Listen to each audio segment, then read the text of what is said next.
We spend countless hours tweaking our resumes and optimizing our daily productivity.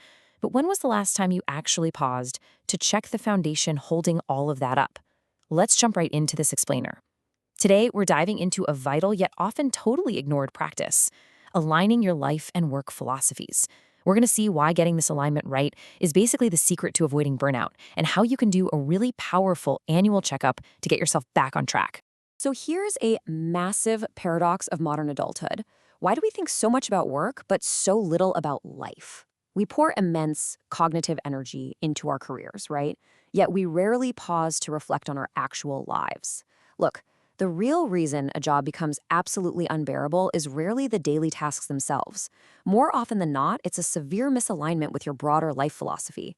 Imagine your true desire is heading towards point A, but your daily 9 to 5 is aggressively pulling you towards point B.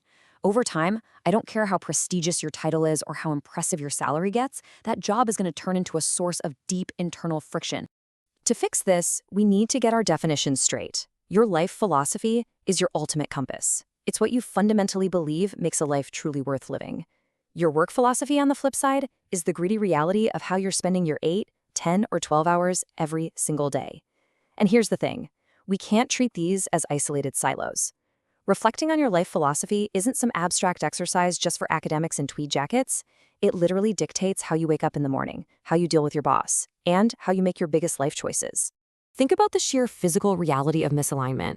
Every single day feels like your left foot is walking east while your right foot pulls west.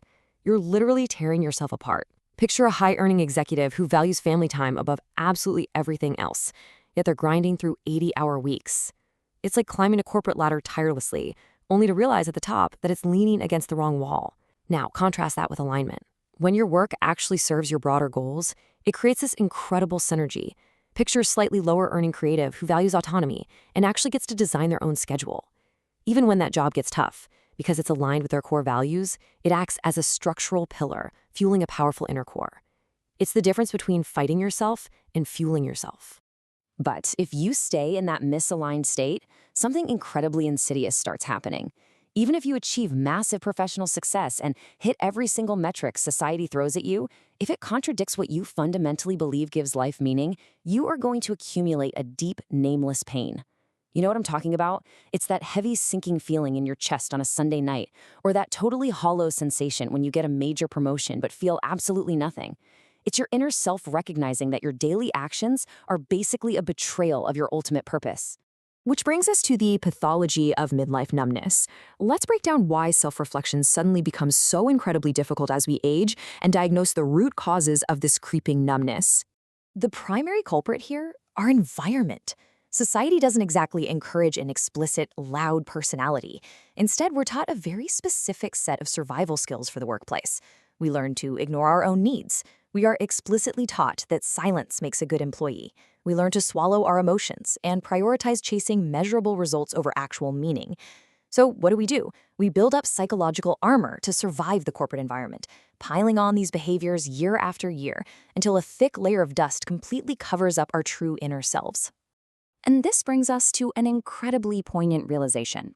As the saying goes, many think they have let it go, but they have just lost sight of it. We constantly mistake our suppressed emotions and our workplace compliance for some sort of mature transcendence. We tell ourselves, oh, I've just grown up, I'm being realistic now. But really, our minds have just shut down their feeling receptors to protect us from the constant grinding friction of living a misaligned life. We literally stop asking questions just so we can stop feeling the pain of the wrong answers. This creates a highly dangerous situation. Think of a failing human body that has completely lost its sense of pain. Sure, it might seem like a total relief at first, but without pain, you don't know when your hand is resting on a hot stove. You don't know when you are severely injured. A misaligned life operates the exact same way. Your work and life become entirely disconnected, but you don't feel the damage happening anymore. You lose your sense of self, just going through the motions like a machine, completely unaware of the internal damage piling up. So, how do we fix this? Enter the annual life checkup. This is an essential diagnostic tool for testing and correcting your inner alignment. Now, you don't need to do this every single day, but at least once a year, and especially before changing jobs or making major life decisions like getting married or moving across the country, you need to pause. Ask yourself, does this new role actually fit my ideal life picture? And critically, you absolutely must run this diagnostic when you feel persistent anxiety, emptiness, or powerlessness. Those negative emotions aren't just stress, they are the early warning sirens of a severe philosophy imbalance. You have to use who you are to decode what you are doing. So, here is your diagnostic checklist. Take a long, honest pause and ask yourself these 3 things. 1.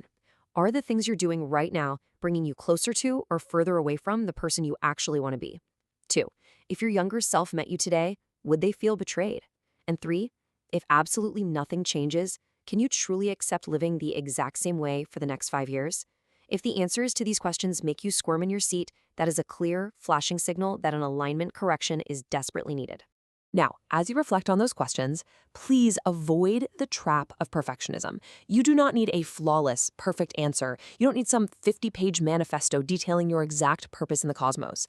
Finding a reasonable, blurred direction that gives you a baseline level of consistency is so much better than chasing a fake, perfectly clear target. Life changes, right? Your philosophy will naturally evolve. You just need enough clarity to ensure your daily work isn't actively working against your fundamental values. I really want to emphasize the tone of this exercise too.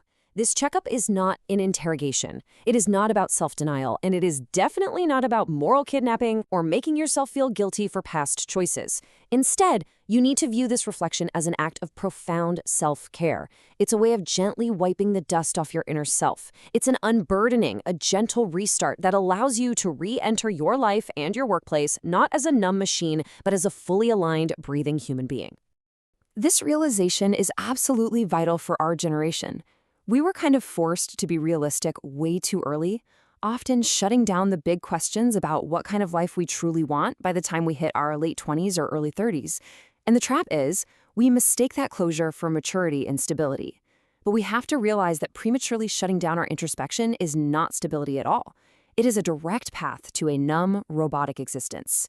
So, asking yourself this final question isn't a luxury. It's an absolute necessity for your psychological survival. Before you open your inbox tomorrow morning, take a quiet moment and honestly ask, do I still live like me? Let that answer guide your next steps. Thanks for joining me for this explainer, and I highly encourage you to go ahead and schedule your own annual life checkup today.